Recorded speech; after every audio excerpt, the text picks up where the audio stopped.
For 1,000 years, Earth had been quiet. No wars, no riots, no enemies. People walked freely in the streets, smiling at each other. The skies were clean, machines worked silently, and every child was born into safety. Humanity believed peace would last forever. But deep in space, something had been waiting. General Raylan stood in a dark room below the surface of the Earth. Screens glowed around him. The command center was buried so far underground, only 5 people knew it existed. His face was still, but his eyes, they were heavy. A silent alarm had just triggered. "Location?" he asked without emotion. "Pluto's edge," replied the technician, hands moving fast across the control panel. "Something massive is moving. It's bending light-like. It's hiding itself." Raylan leaned forward. The screen showed blackness. But in that blackness, the stars shimmered wrong. Something was there, and it was big. He picked up a small silver phone. It connected only to one person. In the White House, President Alira Knox was staring at the sunrise from her office when the call came through. She answered calmly, "Yes, General?" Raylan's voice came cold and quiet. "It's starting." President Knox didn't move. She didn't speak for 10 seconds. Then, slowly, she walked back to her desk, pressed her palm against the embedded scanner, and a small compartment opened. Inside was a red card. The card hadn't been touched in 982 years. Back underground, alarms started going off. "Ma'am," said a second technician, "the object is accelerating. Fast. It just passed Neptune, and it's not slowing down." Narrowed his eyes. "Show me the heat signature." The screen flickered. What appeared wasn't a ship, it was a swarm. Hundreds of small vessels, moving together like a black cloud, but they weren't just flying. They were scanning, searching suddenly. A warning flashed. "Stealth probe Alpha 9 destroyed." The technicians gasped. That probe had been invisible. To all known technology, it meant only one thing. "They can see us," said Raylan. "They've been watching Earth for a long time." Above the clouds, high in the sky, Earth's defense satellites began to blink. One by one, they came online. A quiet signal was sent across the planet, not to the public, but to those who remembered. Retired military officers received coded messages. Underground bases, buried in forgotten mountains, lit up with ancient power. Sleeping programs activated. AI systems blinked awake after centuries. Of silence in a dusty desert bunker, an old soldier looked at the blinking red light on his wall and whispered, "Damn, they actually came." Meanwhile, the world continued, unaware. Children played in parks. Couples sipped coffee on balconies. No one knew that 94 million miles above their heads, something was coming. And it was not here to talk, back in the command center. The technicians played back the last seconds of the destroyed probe. At first it was static, then sound, a low hum, then a screech, then a voice. It didn't speak any language, but somehow they all understood. "Your time has ended. Surrender, submit, or be erased." Silence filled the room. One technician took a step back, her hands trembling. Another whispered, "Did they just declare war?" Raylan turned to her. "No, they made a mistake." President Knox stood in front of the United Nations Council. Just hours later, every screen in every country broadcast her face. People expected a routine update, something about space weather, or maybe new trade talks. What they heard instead froze their blood. "We have lived in peace for 1,000 years, she began. "But peace, my friends, is not the same as safety." Whispers filled the chamber. Some laughed, thinking it was a political game. Others leaned forward, sensing something deeper. "We are being watched," she said, "and now we are being hunted." She paused, looked straight into the camera. "But we are not afraid." In space, the alien swarm approached Earth's outer defenses. They slowed, scanning again. They expected panic. They expected silence. Instead, Earth laughed not. From pride. From preparation, the first ship in the swarm reached Earth's line of satellites. It sent out a pulsing, electromagnetic wave strong enough to kill all systems for thousands of kilometers. But the pulse was caught. A silent, invisible satellite codenamed Leviathan opened like a flower. Its core glowed blue. The alien signal bounced off harmlessly, and a reply was sent back at 10 times the speed. The alien ship exploded instantly, More followed, one by one. Earth's defenses came alive. Long metal arms reached out from hidden bases in orbit. Plasma cannons, fusion nets, EMP mines, they had all been sleeping. Now they woke like dragons. The swarm paused. It had never met a race that resisted so quickly.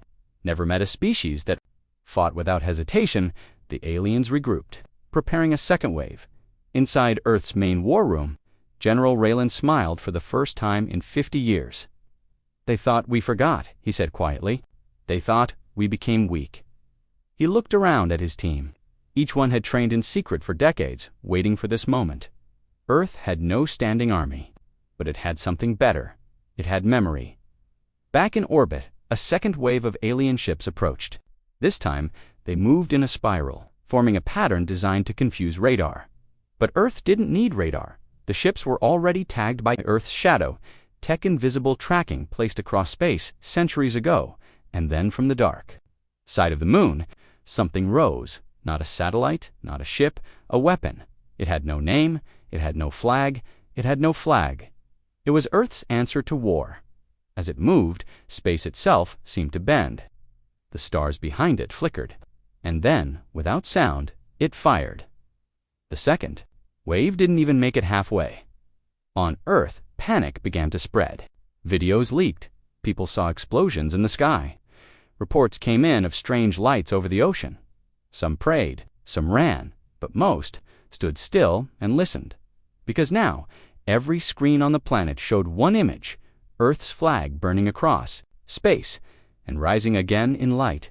President Knox appeared once more. "This is not the end," she said, voice calm.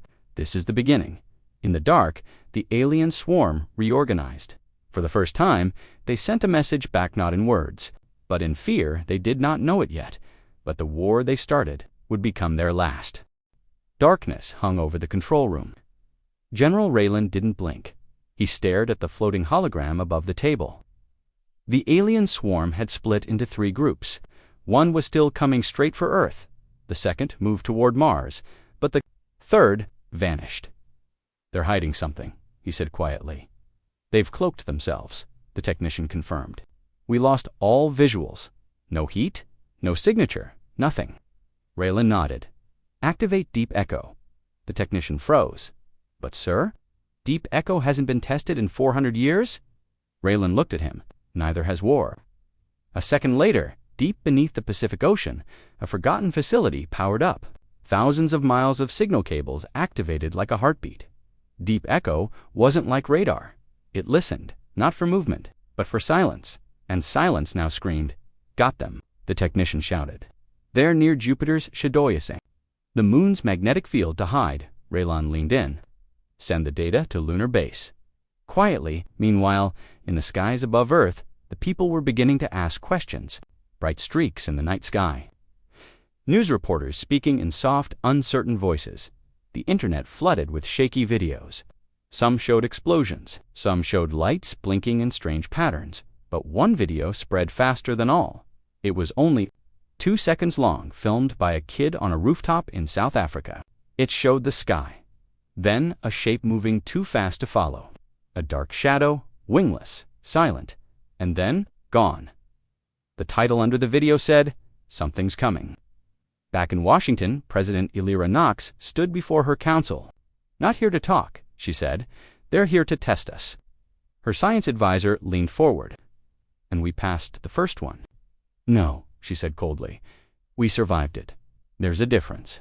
Across the globe, secret programs activated. Old vaults were opened. Hidden weapons that had not seen daylight for hundreds of years were prepared. In Siberia, a mountain cracked open. A machine rose from the snow, steaming like a beast from Legend. In the Sahara, the sand burned away, revealing a structure the size of a city, and in the Amazon. The jungle fell silent as drones awoke beneath the roots. Not forgotten war. He had watched hundreds of species collapse after the first strike. They always ran, they always begged, but Earth laughed. "They are prepared," said one of his officers. "More than expected." "Then we adapt," Chirac hissed. "Send the Wormborn." The Wormborn were not ships. Were launched. Only one made it through, and it landed in Alaska. The impact was silent. No fire, no explosion. Just a hole.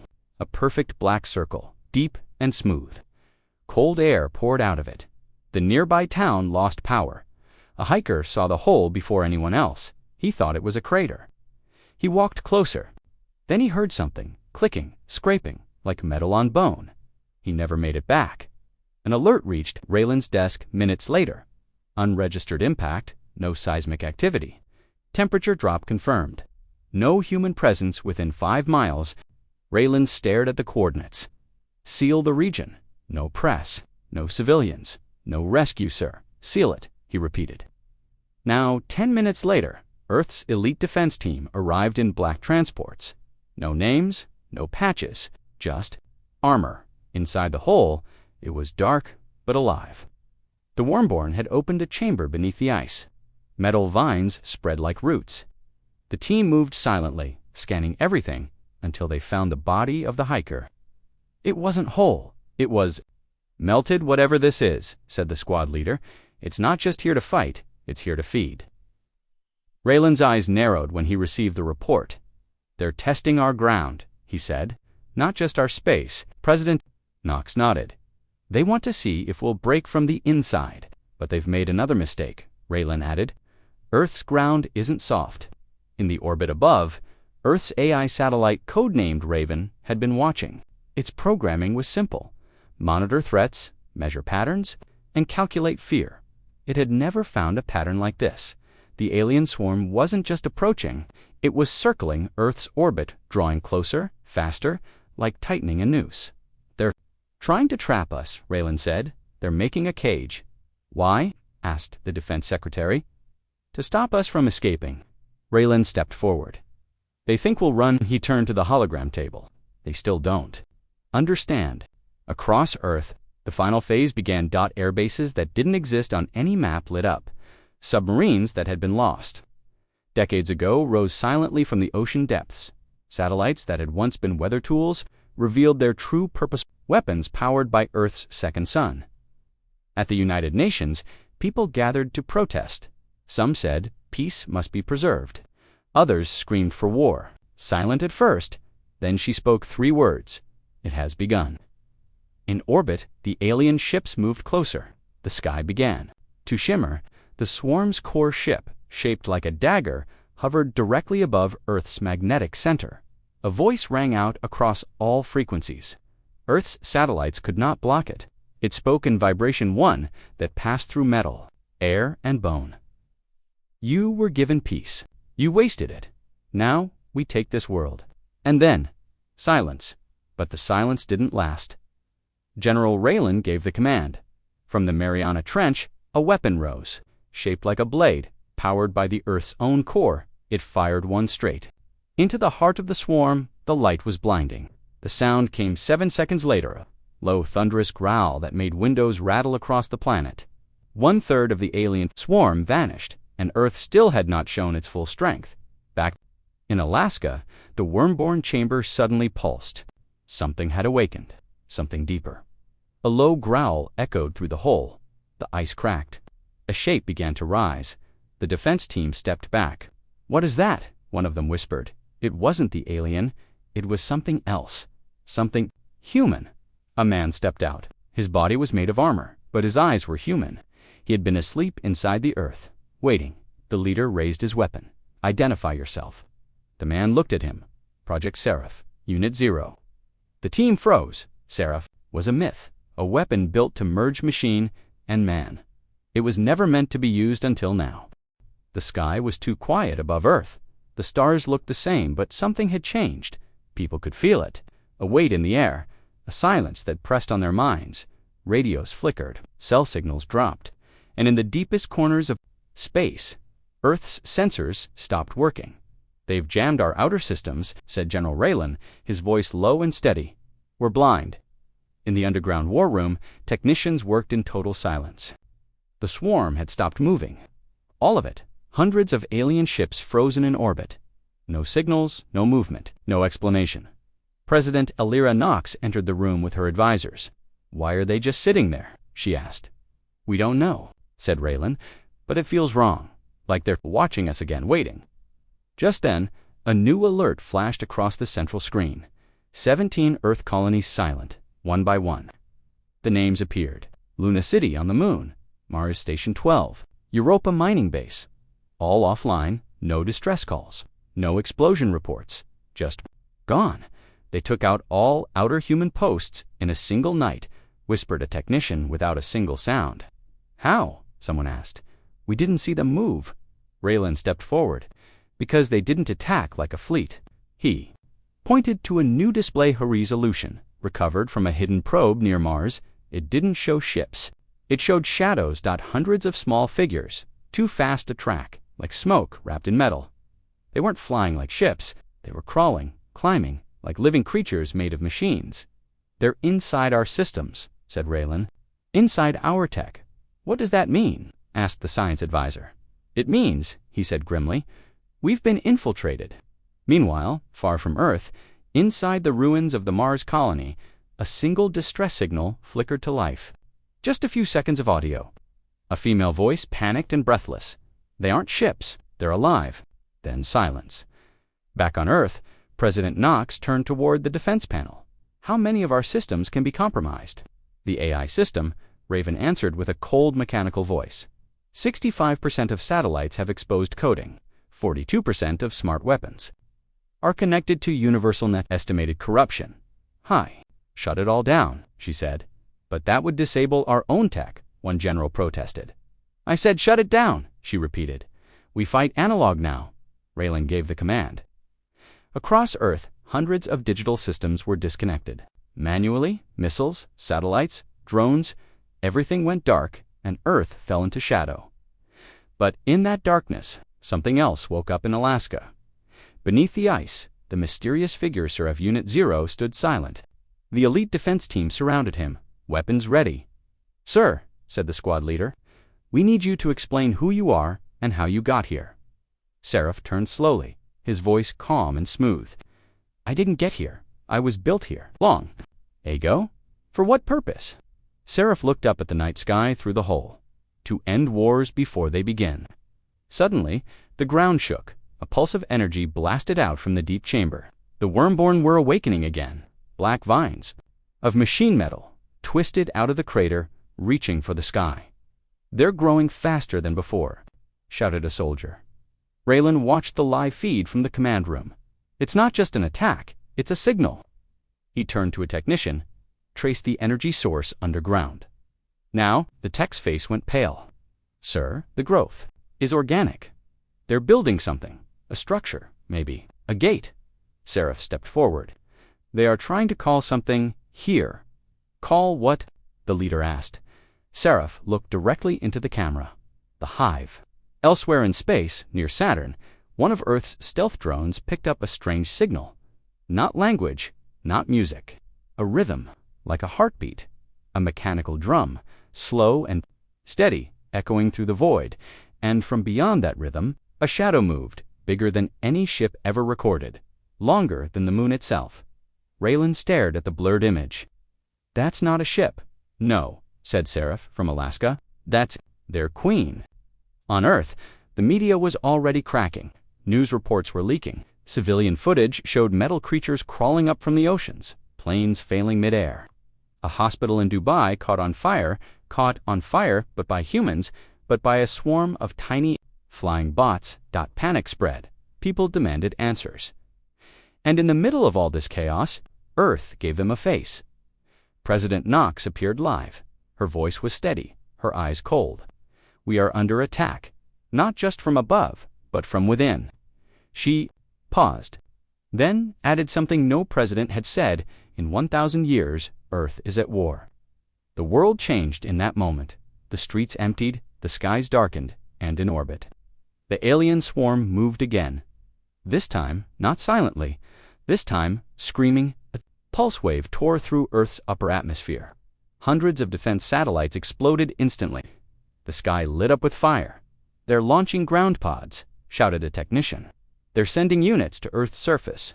The main screen showed it clearly black spheres, falling fast like meteorites, each carrying a single living weapon. Target zones, asked Raylan. New Jersey, the tech whispered. New York, Tokyo, Cairo, Rio. President Knox made her decision fast. Evacuate major centers. Begin city shield protocols. The shields were Earth's last layer of defense invisible domes, powered by deep core energy. They hadn't been used in centuries. Many believed they wouldn't even work, but they did. Just in time, the first alien pods hit the shields like bullets. Explosions lit up the skies. The creatures inside, part machine, part flesh, screamed as they were torn apart by the barrier's energy field. But not all were stopped in New York. 2 pods broke through. They crashed into Central Park and opened. Like flowers, from inside came tall, thin beings covered in armor that moved like liquid. They walked on 2 legs, but their faces split into 4. Their eyes glowed white, and they began to hunt. Military units responded fast. Soldiers in XY armor dropped from sky transports and opened fire. Lasers, railguns, sound cannons. One creature fell, the other did not. It moved through gunfire like it could see the future. It leaped, sliced, screamed, and 3 soldiers died in seconds until something else landed. Seraph. He came down from orbit like a falling star. The ground cracked beneath his feet. He faced the alien, both still as statues, and then they moved. It was not a fight. It was a storm. The creature struck with bladed limbs, faster than the eye. Seraph blocked each one with glowing shields on his arms. He moved with machine precision but human rage. He grabbed the alien and whispered, "You shouldn't have come here," then crushed its skull. The battle was over. For now, but this was just the first wave. President Knox looked at the casualty report. Hundreds dead, thousands wounded, and worse. For more colonies now gone, Raylan stood beside her. They're not just trying to win, they're trying to erase us. She nodded. Then we don't just survive, we fight back. Outside the war room, the skies over Earth burned with light. Inside the alien Queen's ship, Commander Chirac watched the footage in silence. One word echoed across his ship's internal systems, whispered by the hive, Seraph. He stared at the screen showing Earth and said softly, "Let's see what happens when we wake the real ones." And with that, the hive opened something ancient, something buried deep in their homeworld, something Earth wasn't ready for. The alien broadcast reached every screen, every speaker, every mind. Submit or be erased. The message echoed across Earth's networks, spoken in no known language, but everyone understood. It carried not just sound, but pressure, fear, a wave that passed through the bones of every human alive. People screamed, some prayed, some simply stood still, eyes wide, unable to move. In the command room below Washington, President Alira Knox remained silent. General Raylan stood beside, her arms crossed. Around them, officers and technicians stared at the darkened screens. "They finally spoke," said Raylan, voice dry, "and they expect surrender." The room fell quiet. Then the president did something unexpected. She smiled. Raylan looked at her, confused. "Is something funny, ma'am?" Knox nodded slowly. "Yes, General. They've made their second mistake." Across the Earth, the aliens watched and waited. Their message had been sent. For 1,000 years, fear had shaped civilizations. Fear had broken empires. They believed Earth would break too. But Earth didn't answer with fear. It answered with laughter. Not all at once, not from everyone, but the sound began to rise. In underground bunkers, pilots grinned. In stormproof control towers, engineers chuckled. And on the surface, as cities locked down and shields powered up, civilians began to whisper, "We're ready." At the UN broadcast station, President Knox stepped into the frame. She didn't speak right away. She simply looked into the camera. Silence was louder than war drums. Then she spoke clearly, each word sharp as steel. "Come try." That short reply was sent back to the aliens across satellites through the void. Into the heart of the swarm, Commander Chirac watched the human message. "She laughed at us," he whispered. Beside him, one of the hive guards blinked with its 4 eyes. "She mocks the will of the Queen." "Shall we begin full-scale cleansing?" Chirac shook his head slowly. "No, not yet. They hide their pain well. But pain is coming." Back on Earth, General Raylan prepared for that pain. "Status on our reserve units." he asked. 75% activated, said a young officer. Seraph prototypes 1 through 4 are operational. Underground drone fleets are armed. Global defense rings are stable. Raylan nodded. What about the old ones? The room went still. Sir? The officer whispered. You mean the Sentinels? Raylan looked straight at her. Wake them. In a frozen facility under Antarctica, alarms began to scream. Massive doors opened for the first time in centuries. Inside, 6 sleeping giants stood like statues, humanoid machines, 50 feet tall, covered in ice. Their red eyes lit up. The Sentinels were built during Earth's darkest time, weapons of last resort, forbidden by the Global Peace Treaty. But the treaty was broken the moment the sky caught fire. Elsewhere, in space, the alien swarm prepared to strike again. This time, they changed tactics. Instead of sending heavy ships or drop pods, they released the tiny, almost invisible machines like dust. Each one carried viruses, nanobots, and coded nightmares. They drifted toward Earth like harmless ash from a fire. Most sensors didn't detect them, but Earth wasn't using normal sensors anymore. Deep in the Rockies, an old man sat inside a metal room. His name was Jonas Trent. He hadn't been seen in public for 60 years. Once a war hero, now a forgotten relic. But he still watched the stars. An alarm beeped. A red light blinked. He reached for the intercom. This is Guardian Post 7, he said. They're using dust. Back at Central Command, the alert came through. Ashers confirmed. Atmospheric entry within 90 seconds. President Knox didn't hesitate. Activate Skynet firewall. That phrase had never been used before, and for good reason. Above Earth, a hidden layer of satellites came online. They didn't shoot bullets or lasers. They sent out pulses, pure light, coded in quantum encryption. As the Ashers entered the atmosphere, they began to fall apart, melting midair like snow under the sun. The swarm watched from orbit. Their unstoppable weapons, stopped. Commander Chirac stared at the failed deployment. They blocked the Ashers. No race has ever done that, said his second command. Chirac turned away, fists clenched. They mock us. They must bleed. He gave the command. The core ship of the alien swarm opened like a flower of metal and light. From its heart came a massive weapons, something Earth hadn't seen before, a planet dashbreaker. It wasn't built to conquer, it was built to erase. Earth's sensors screamed. Raven sounded the final alarm. Global strike imminent. Target, North America. In the war room, Raylan stared at the trajectory. They're going to drop it. It'll level half the planet. President Knox looked him in the eyes. Can we stop it? He didn't blink. Yes. How? He turned to the wall and placed his hand on a hidden panel. A section of the room opened. Inside was a long black case.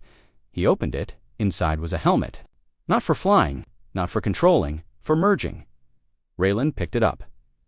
This was never supposed to be used, he said. But neither was I. Knox stepped back. Are you sure? He nodded. I trained for this before you were born. Raylan walked to a private elevator. It descended deep underground below, even the command level, into the core of Earth's oldest defense project. Project Titan. As the elevator opened, he stepped into a chamber with a machine the size of a skyscraper. A massive suit of armor, with a living core. Titan 1, the merge began. Became commands. His fear became power. In orbit, the alien weapon was seconds from entering the atmosphere. And then, boom, Titan 1 burst from a launch gate in the side of a mountain. The air around it burned. Its fists glowed. Its chest hummed with old, terrible energy. He didn't wait. He soared straight into space. The alien swarm fired everything it had. It didn't matter. Titan punched through the lines, reached the planet breaker, and with one final burst of power, grabbed it. Not today, he growled, and then he exploded. The sky went white. For 7 seconds, Earth held its breath. When the light cleared, the weapon was gone. So was Titan 1. The swarm's core ship retreated slightly. Wounded back on Earth, President Knox looked up. The blast had broken clouds across the entire planet. People stepped outside and stared into the glowing sky. Didn't cry, they didn't panic, they clapped. A sound that rose across the cities and valleys. The world was fighting back.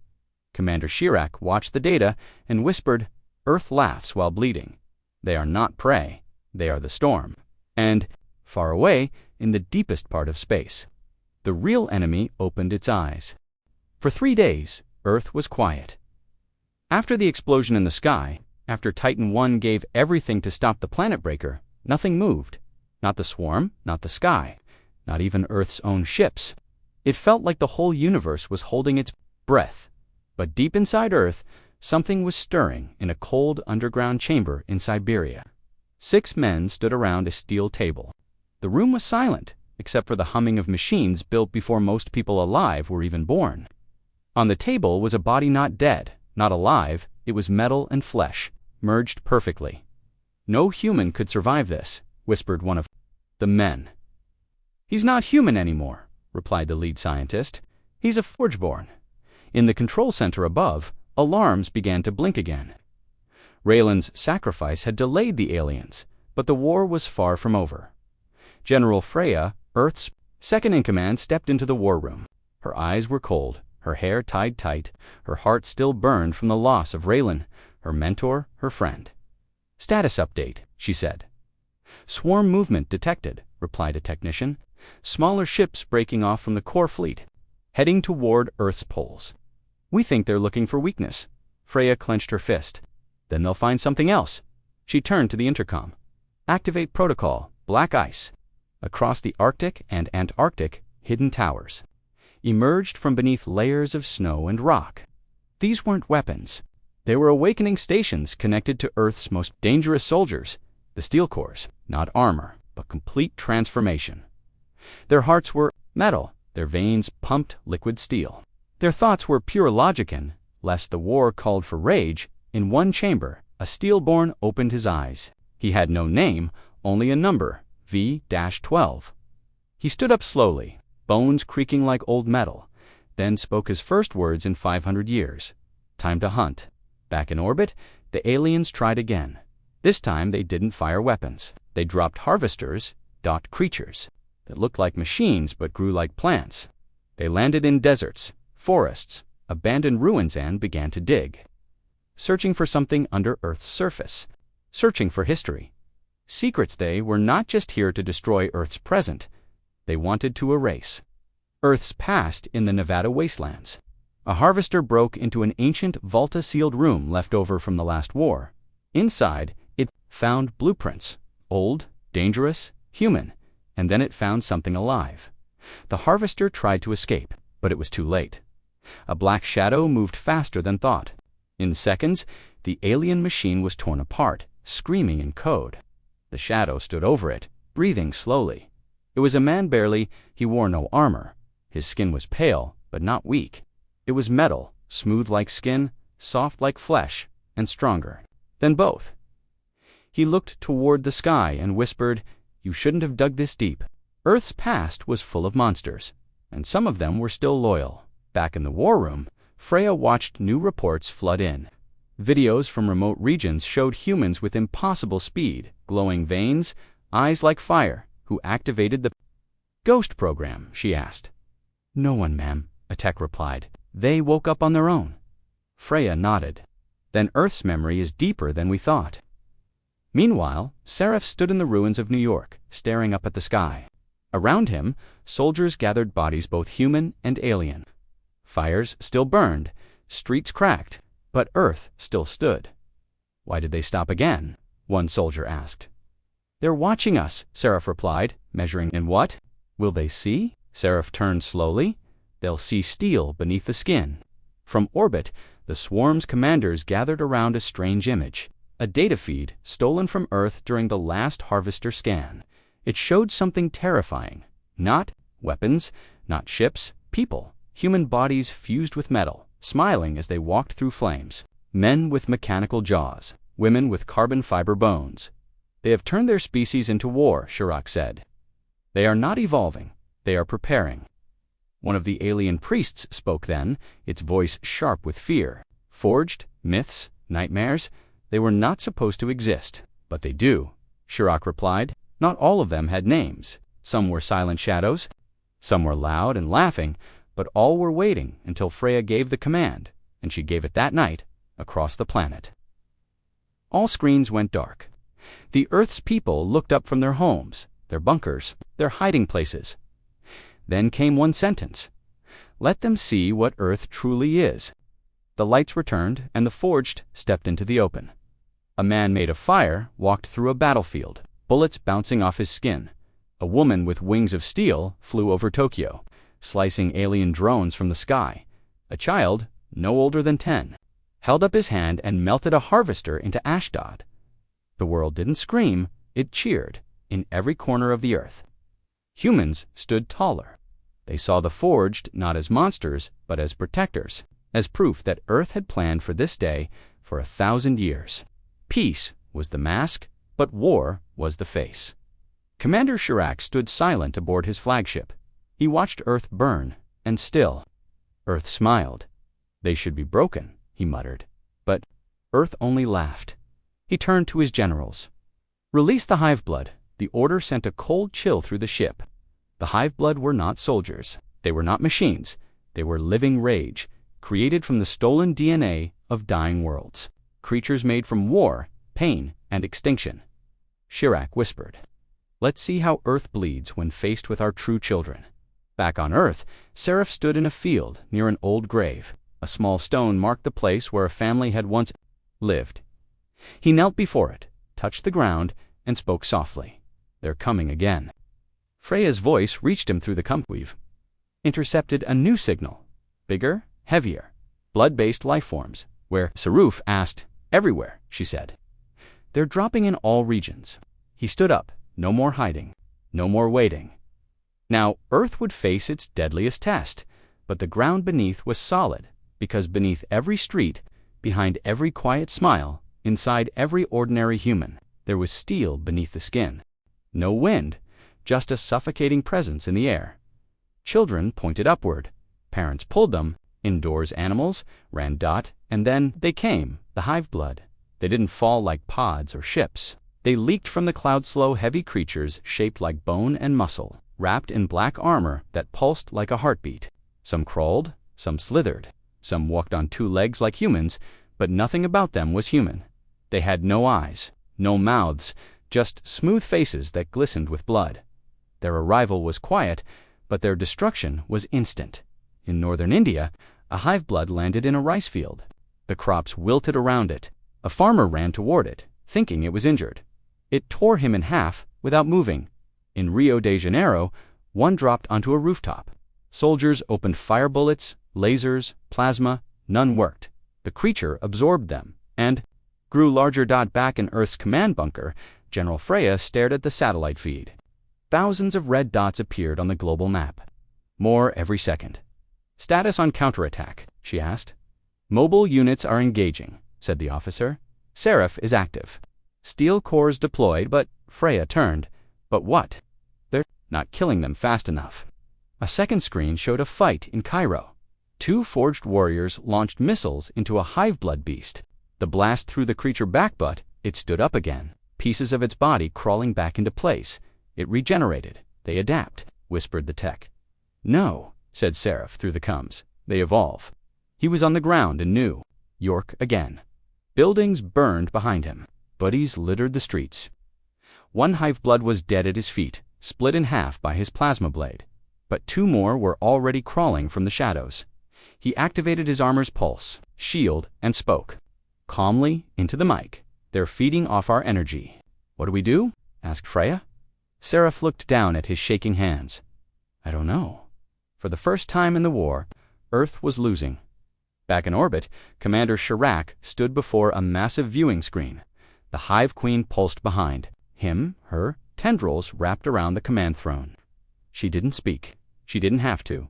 She felt everything. Her children, the hive blood, were winning. "Earth breaks," Chirac said, slowly, beautifully. The Queen reached her mind into Earth's atmosphere, sensing pain, feeding on it. The more Earth fought, the stronger she became. But in the mountains of Chile, a boy stood with his grandfather, watching the sky turn. "Red dot," the boy pointed. "They're coming here too." The old man didn't panic. He walked to a shed. Inside was a box older than the boy's parents. He opened it and pulled out a long black rifle crafted by hand, powered by something forgotten. "This is called a breaker weapon," he said. Built when Earth still believed in ghosts. The boy stared. Does it still work? The old man smiled. Let's find out. He took aim at the sky and fired. The shot was silent, but the cloud tore open like a curtain ripped from a stage. Hive-blood beast fell from the Terran for the first time. It screamed. The rifle worked all over the world. People saw the footage. The internet lit up again. Hope began to grow. Not in governments, not in armies, in people, all over the planet.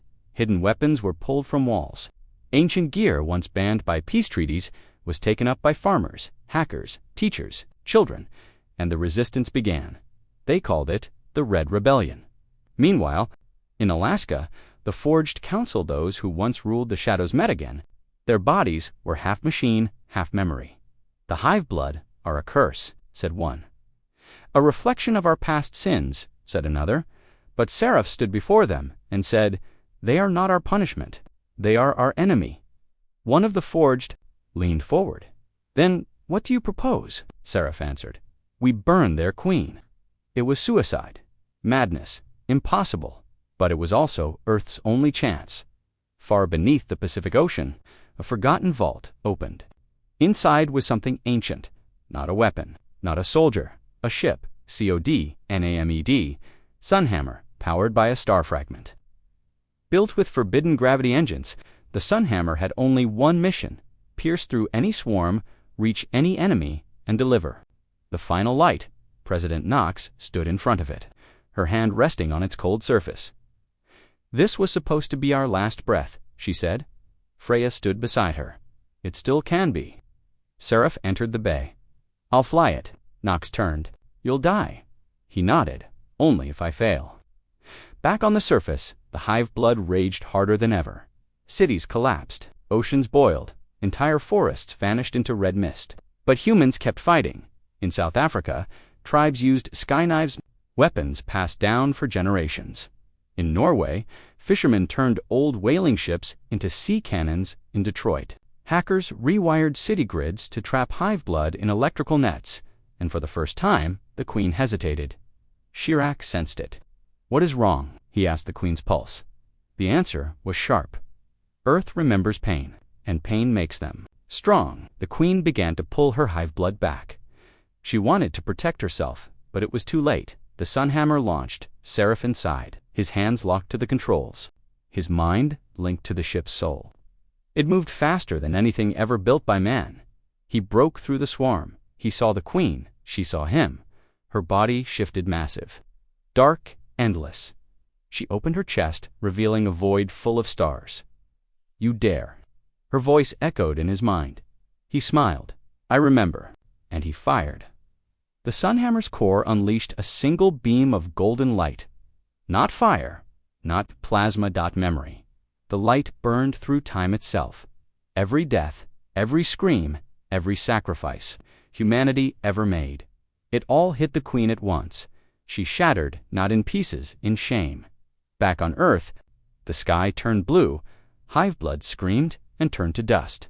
People stepped outside and looked up, and for the first time in weeks, the sky was quiet. Freya's voice rang across all frequencies. She's gone. The Queen is dead. Cheers rose. Tears fell. Children danced, and deep inside the Earth, Seraph's voice came through one last time. Earth lives. Then the signal went silent. For the first time in weeks, Earth heard silence. The red clouds vanished, the hive blood turned to ashdot, and the sky returned to blue across every continent. People stood still. They didn't cheer right away. They didn't shout or celebrate. They just looked up and breathed. In cities that still stood, emergency lights went dark. The air no longer smelled of fire. The ground stopped trembling. Children peeked out from shelters. Soldiers lowered their rifles, and in the middle of a burnt-out New York street, a little girl whispered, "Did we win?" In the command bunker, General Freya stood alone before the main screen. "Status?" she asked quietly. A technician answered without lifting his head. "The hive blood are gone. Swarm activity has ceased. The Queen's core energy is no longer detectable. We think it's over." Freya didn't smile. She didn't relax. She just stared at the blank screen. "Where's Seraph?" she asked. No one answered. He had vanished with the sunhammer in that final blast. His last words, "Earth lives," still echoed in their ears. Freya closed her eyes. He bought us time. Elsewhere, President Knox stood before the United Council. Leaders from around the world, many appearing as holograms. Others present embodied, tired, grieving, changed. "We must rebuild," she said. "But more than that, we must prepare." "Prepare for what?" asked the German Chancellor. "The Queen is dead." "The Queen," Knox said slowly, "wasn't the hive." The room went still. Freya entered the chamber, carrying a small black case. She placed it on the table and opened it. Inside was a piece of hive blood tissue, still pulsing faintly with red light. "This sample was recovered 2 hours ago," she said. "It's still alive." "That's impossible," a scientist shouted. "No," Freya said. "It's worse." She turned to the screen behind her and played a short video. It showed something horrifying. After the Queen's death, a pulse had been detected not from Earth's orbit, but from outside the solar system. Coordinates appeared. Unknown space beyond. Neptune, something had heard the Queen scream. Something was coming in orbit. Earth's few remaining satellites caught a flicker of movement. A shape, massive, not like the swarm, not mechanical, not organic, something else. No neck stepped forward. We thought the hive was a species. But what if it was a seed? Across Earth, whispers of this new fear spread like smoke. In a hidden chamber beneath Iceland, the last of the forged gathered. Their minds, enhanced by code and memory, detected something older than war. One of them spoke softly.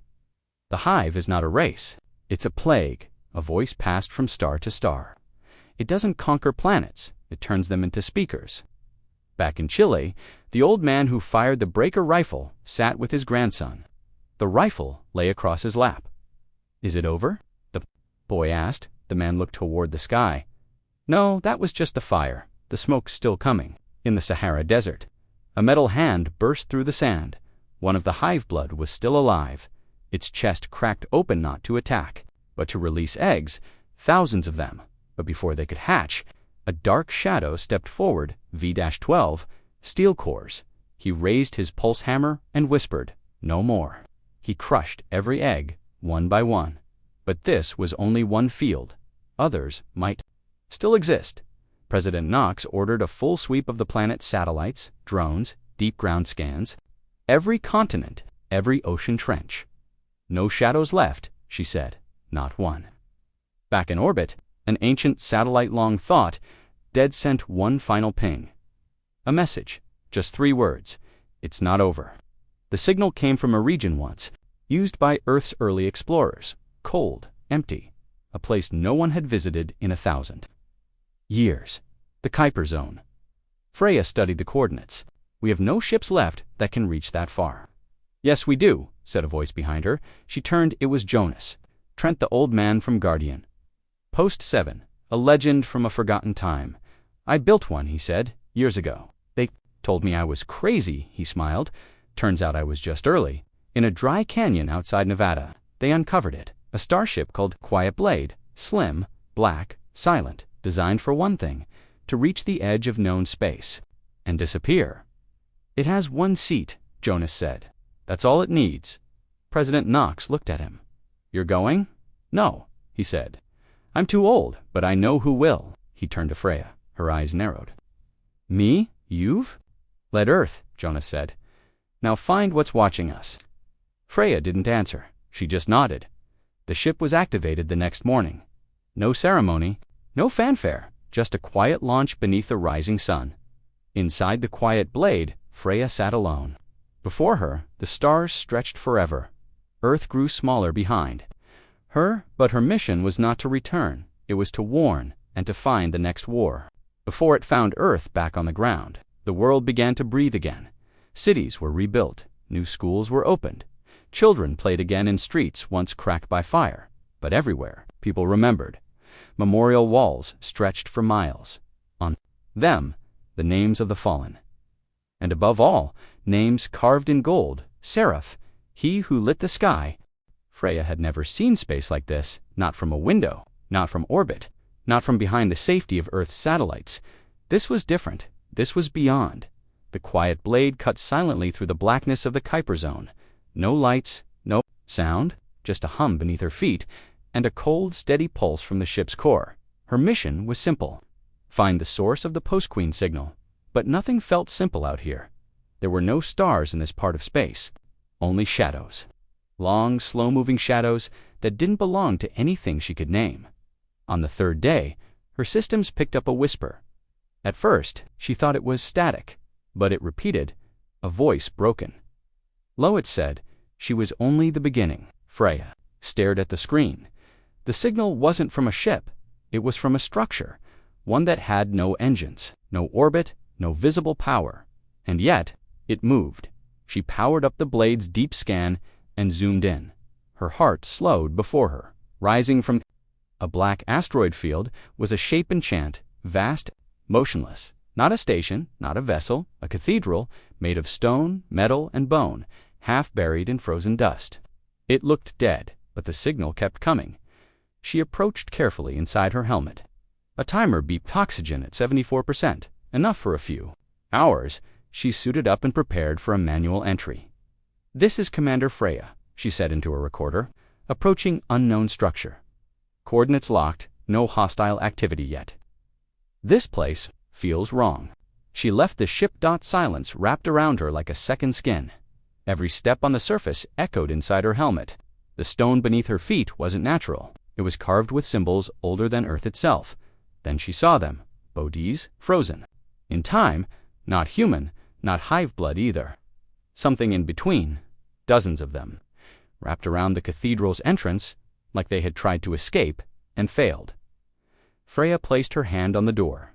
It opened, not with sound, not with motion, just with thought. Inside, the air was still dry, cold enough to crack bone, and there, in the center of a vast empty hall, sat a throne. Empty, but behind it stood a monolith glowing softly with red light. The source of the signal. As she stepped forward, her coms began to flicker. Then a voice spoke, but not from the monolith, from inside her helmet, from inside her mind. "We have been watching." Freya froze. The voice was calm, old, not male, not female, not mechanical, just ancient. "Who are you?" she whispered.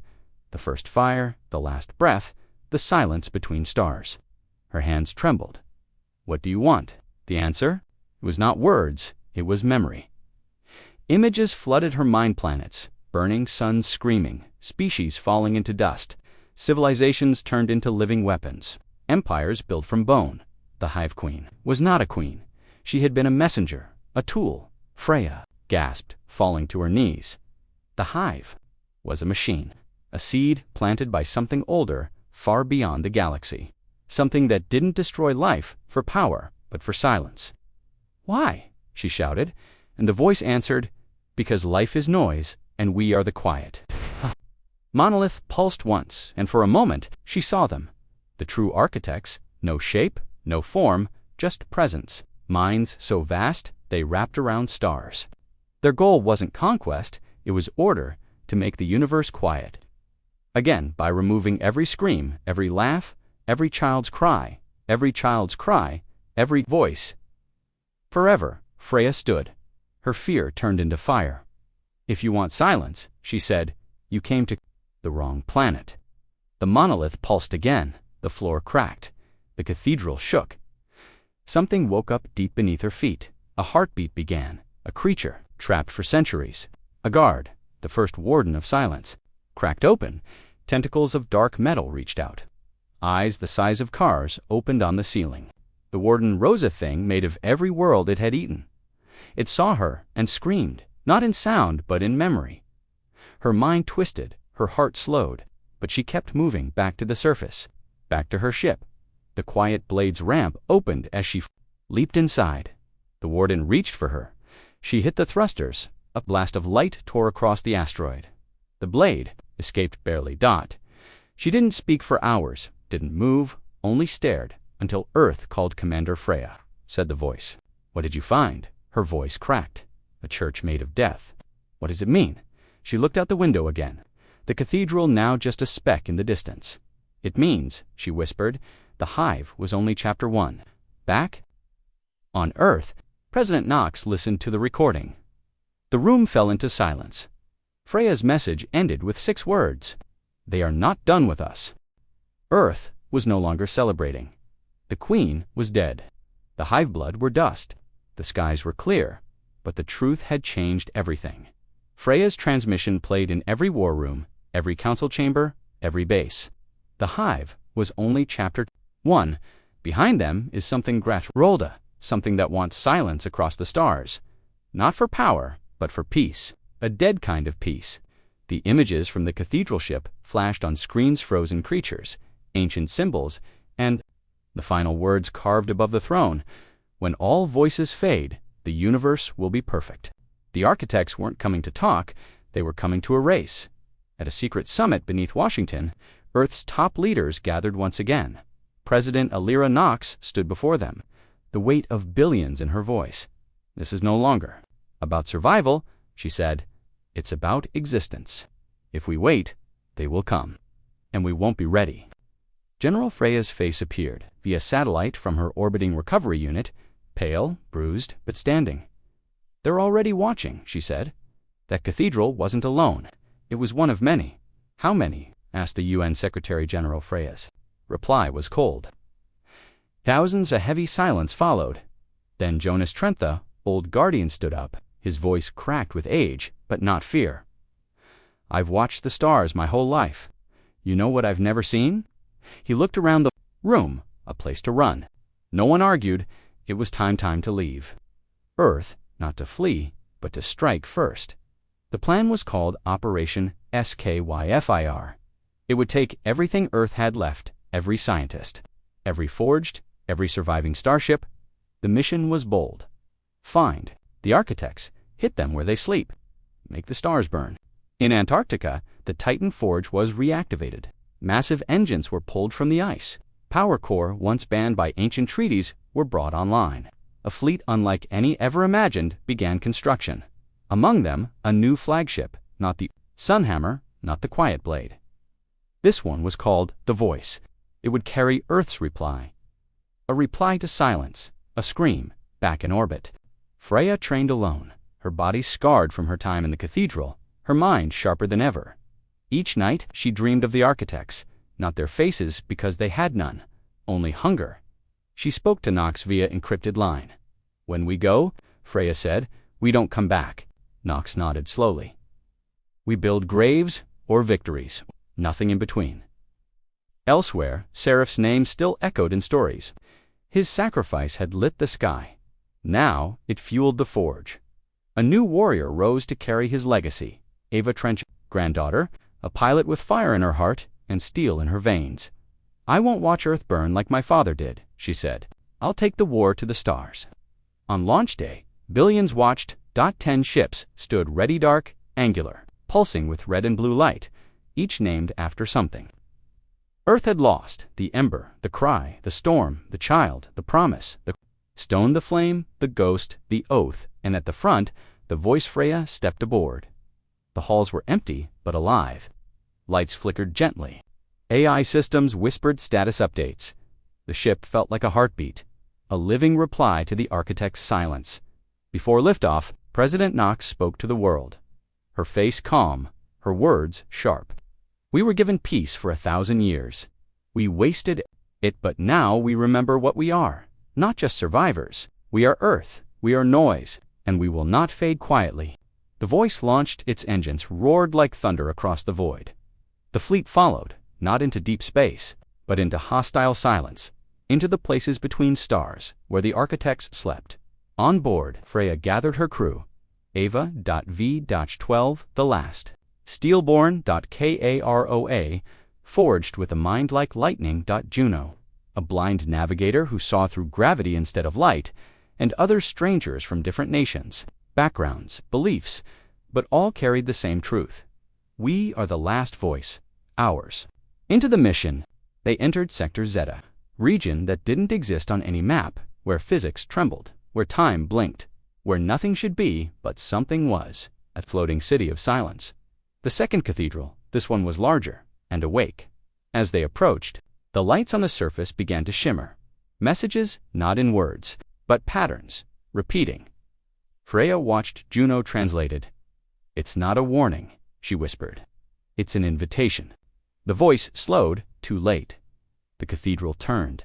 A tower unfolded from its spine, revealing a cannon, no heat, no light, just gravitational tear. Freya screamed, "Evasive!" But the shot fired, and the ship shook not from outside, from inside. Crew members collapsed. Visions hit them like storms. Their memories were being ripped, twisted, replayed in reverse. Seraph's death, Titan's fall, the Queen's scream. It was a memory. Weapon designed not to kill, but to erase. Ava gritted her teeth, pressed her hand to the console, and shouted, "Return fire!"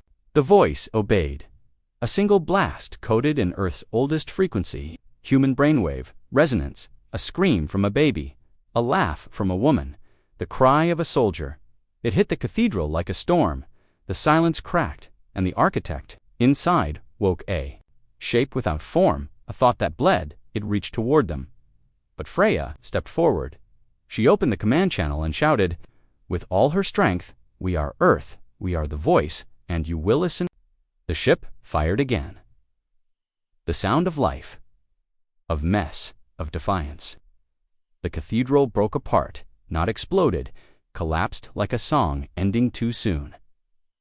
And in the empty silence that followed, Freya whispered, "Your silence ends here." The stars were on fire.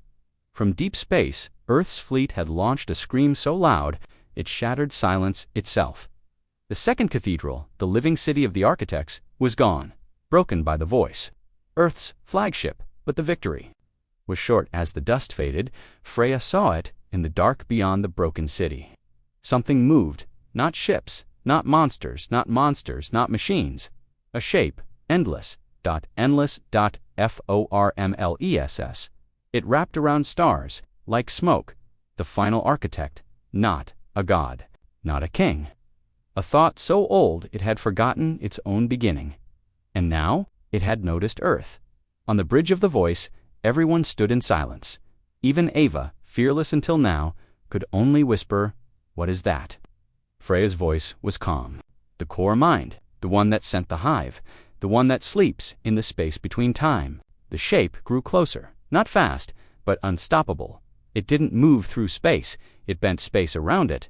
Juno, the blind navigator, felt it first. She fell to her knees, crying blood. "It's not attacking," she whispered. "It's erasing." Oh, suddenly, the stars began to blink out, one by one. Like candles in a storm, every system on the voice shut down. Weapons, engines, light, darkness swallowed them. Then, a voice spoke inside their minds, cold, ancient. "You were a spark. Now you are ash." Everyone froze, even the forged, even V-12. But Freya stepped forward. She opened the last manual channel. No tech, no weapons, just a voice, hers, and she spoke, not with rage, but with memory. "You don't understand what we are. You hear our noise as chaos, but it's something else. It's life, it's choice, it's meaning." The shape paused, just for a moment. Freya closed her eyes and gave the command. "Play it," Ava pressed. The key. Across the stars, the voice broadcast something no AI, no species, no machine could replicate. It wasn't code, it wasn't data, it was Earth. The sound of a newborn crying, of laughter between lovers, of a mother calling her child, of thunder on a mountain, of music in the street, of drums, of voices, billions of voices, every scream, every tear, every song. Sent straight into the architect's mind, the darkness shook. Not in rage, in confusion, it had never heard life sung like that. It had heard war, but never love. It had heard pain, but never joy. The architect's voice changed. It whispered, "Why do you resist? Because silence is easy, but living is loud. And we are not afraid to be loud anymore." For the first time, the architect hesitated in the pause. Warmed. And Freya.com as ever gave one final command: send the light. The voice fired, not a weapon of death, but of memory, a supernova of human history. Emotion, sound, launched into the heart of the architect, and the architect cracked, not destroyed, but changed. Its form twisted, its shape scattered, And then it listened, the stars returned. The darkness withdrew. The silence broke, and the architect spoke softly, then sing, just like that. It was gone, not defeated, but silenced by sound, not through war, through understanding. Back aboard the ship, Freya collapsed, tears in her eyes. Ava caught her. "You did it," she whispered. Freya shook her head. "We did." Back on Earth, the skies lit up. 1,000 stars, brighter than before. A signal came in. The war was over. No more hive blood, no more swarms, no more silence, only life. Freya returned a hero, not as a soldier of destruction, but as a voice that reminded the universe, Earth is not quiet and never will be. Epilogue: a planet that sings years later. Children played in the streets of rebuilt cities. Peace wasn't perfect, but it was real. In schools, they taught the story of the voice. In songs, they sang of Seraph's sacrifice in the stars. Earth's new ships traveled not to conquer, but to connect, and every ship bore one line beneath its name. We are the voice, and we are not afraid to be heard.